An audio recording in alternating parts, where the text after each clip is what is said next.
Okay, we are looking at Holy Week. Now, the Bible doesn't say anything about Holy Week. Holy Week is a phrase that people have come up with over the centuries to really just summarize the last week of the life and ministry of Jesus. And it includes what they call the Passion, which is an interesting word because you think passion, what does that mean? It seems like a strong emotion. Well, passion means the suffering of Christ, the suffering of Jesus. And so in the last week of the life and ministry of Jesus, which we are looking at now, we're going from Palm Sunday to Easter Sunday, called Easter Sunday. And in those days, something happens every day, and that's what we're trying to look at. Now, having said that something happens every day, as best as we can surmise from looking at the scriptures, it seems like that these are the things that happen on Sunday, Monday, and Tuesday. So today is Tuesday. And what happens on Tuesday? Well, it's the Passover Feast. Jesus is going to Jerusalem with his disciples. It's the third time that he's been there with his disciples. This will be the last time. They seem to know it as well. They think he's going to be setting up his earthly kingdom, but Jesus is setting up an eternal spiritual kingdom for all peoples in all places. And as he's going into the city here, the religious authorities are really starting to turn against him. The heat is really turning up. And so an awful lot of what we find on Tuesday here, you find in Luke chapter 20 and Luke chapter 21. What's going on Tuesday? Holy Week, the last week in the life and the ministry of Jesus. Well, there is a lot of confrontation. Man, these religious leaders are confronting Jesus and challenging Jesus. When you start out with Luke chapter 20, one day when he was teaching the people in the temple, proclaiming the good news, the chief priests and the scribes and the elders came and said, "Tell us, by what authority are you doing these things?" Man, they're just going after him. They don't like the answer that he gives, and so they're going to go out and try to figure out how to kill him. But they don't want to kill him on the Passover Feast because there's so many people and so many people are for him. But he's going to die on the Passover Feast because he is the Passover Lamb. Now, if you don't know what all of that means, go back to the previous one. Go back to Monday, the one right before this, and we talk about the Passover Lamb, Jesus, the Passover Lamb. So it's in these passages where he tells the parable of the vineyard owner, where he says there was a guy that owned a vineyard and he gave it out to some landowners and told them, be fruitful and give us, turn in some of the fruit at the end of the year. Well, they never turned in the fruit. And he sends a servant, they kill a servant, sends another servant, they kill a servant. Finally, the landowner sends his son and they kill the son. Well, what's the picture there? That Jesus had been sending the prophets. Well, whenever the prophets come around in the Old Testament, it's always because there's something wrong. People aren't doing what they're supposed to be doing. They're backsliding. They're falling away. They're rebellious. They send the prophets to try to call them to their senses, call them back to what they're supposed to be doing. Well, they killed the prophets. And so the son comes. What are they going to do with the son? When Jesus comes, Jesus is prophesying, saying they're going to kill the son. This is the one where Jesus says that the stone that the builders have rejected has become the cornerstone, quoting the Old Testament. And so they reject the stone. They reject Jesus, the rock. But he's going to become the cornerstone of salvation for all people in all places, all lands. They ask him about God and Caesar, the question of, should you give taxes to Caesar? Well, they're trying to trap him because if he says, no, you shouldn't give taxes to Caesar, then they're going to go tell Caesar that Jesus is saying you shouldn't give taxes and he should die. He gets into it with the Sadducees and the resurrection. The Sadducees did not believe in afterlife. Gets into a big stupid question with them. Confrontation after confrontation. There are some bright lights in here. One of them is in chapter 21 of Luke. We'll read this in verse 1. It says, he looked up. He's there in the temple area.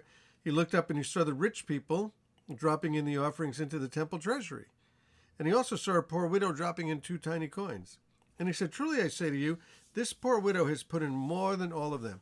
For these people have put in gifts out of their surplus, but out of her poverty she has put all she had to live on. Well, couple of lessons here. One of them is Jesus is watching what you give. Wow. And the other one is that, sure, you can, if you have a lot and you give a little, what's that? This lady didn't really have anything and she gave it all. And then you also get into this passage here where you get into the destruction of the temple, the Jerusalem temple. Jesus was in Jerusalem with his disciples. His disciples were talking about the temple. And Jesus said, not one stone will be left on another. And they were wondering, well, when's the end going to come? When's all these things going to happen? Here's what Jesus says. He says, watch out that you're not deceived. Well, always watch out for deception. Watch out for deception. For many will come in my name, and they'll say, I am he. The time is near. Don't follow them. So there will be lots of false Christs, lots of false prophets, lots of false religion. Don't follow it. He said, when you hear of wars and rumors of wars and rebellions, don't be alarmed. Indeed, it's necessary for these things to take place, but the end won't come right away. Now, I want to address that one. Because whenever there's wars, whenever there's rumors of wars, people who read the Bible often, not all people, but some people who read the Bible, they hear about these wars and rumors of wars, and they get all alarmed. They go all up in arms. Oh, the end is near. This, that, look at the prophecies, look at this. Jesus said, when wars and rumors of wars come, don't be alarmed. And so if you get all alarmed when wars are coming down, when you get all alarmed when there are invasions, when you get all alarmed, when people are talking about nuclear war, and they very well may be, and there might be a nuclear war, but you don't get alarmed. You see, I live near a place that cares for people who have some medical conditions, and the ambulance comes a lot there. There's a lot of people that live there, and the ambulance comes frequently. And I've watched these guys, the EMTs, maybe you're an EMT, I've watched them as they go in the house, and they always go in calm. They always go in calm. Well, there's an emergency, and there's something going on. But if they go in all alarmed and all crazy and all riled up, well, then they're just going to contribute to the craziness of the situation. You see, those of us who are believers, who know the beginning from the end and who understand the end, when we hear about wars and rumors of wars and all of these things that are going on, and we're supposed to be calm. We're supposed to be as calm as can be. And that's part of our testimony, is our calmness, our steadfastness, that we're being steady.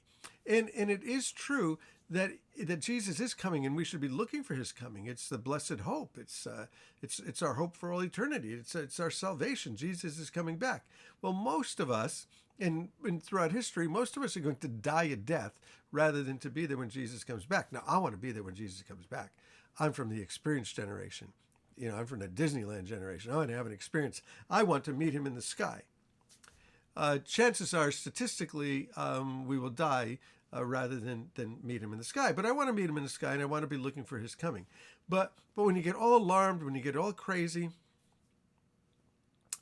the guy who led me to the Lord said, that guy at work that's always looking at the clock? The guy that's always looking at the clock, he never gets any work done.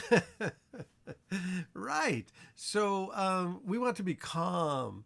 We want to be steady. We want to be peaceful. In the midst of the storm, in the midst of the craziness, in the midst of the wars and the rumors of wars, we don't want to get people all freaked out. We don't want to get people all freaked out. The government's doing this, the government's doing that. You know what? Whatever.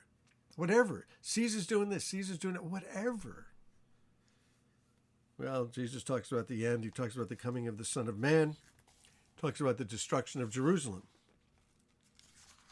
Well, you get to the end of Luke 21, and what's it say here? My pages are sticking together. You get to the end, and it says, during the day he was teaching in the temple, but in the evening he would go out and spend the night in what is called the Mount of Olives. Then all the people would come early in the morning to hear him in the temple.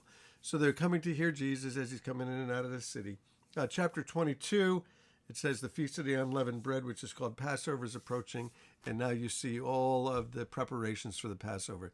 And it seems like Tuesday is pretty much the end of the public ministry of Jesus. It's over. He's been getting into it with the Pharisees. He's been getting into it with the religious leaders.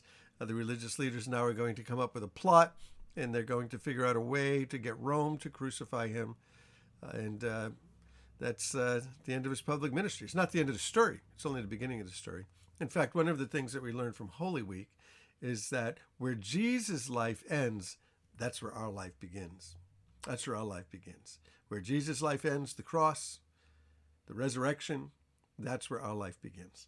So there we are on Tuesday, confrontations, Jesus giving some final warnings, telling us that as we move into these crazy times, that we need to be calm, we need to be full of peace, we need to be peacemakers, we need to be peaceful people, we need to keep our feet on the ground. Around here, we like to say, keep your eyes to the sky, keep looking for the return of Jesus. Keep your feet on the ground, be steady, be the calm one, and keep your heart with people. Keep your heart with people, because Jesus said that in the end, that because of the increase of wickedness, the love of most will grow cold. So let's be people who love. Hey, so there we are. Let's continue going on, and we'll see what else happens in the last week of the life and ministry of Jesus. Holy Week. Hey, bless you guys.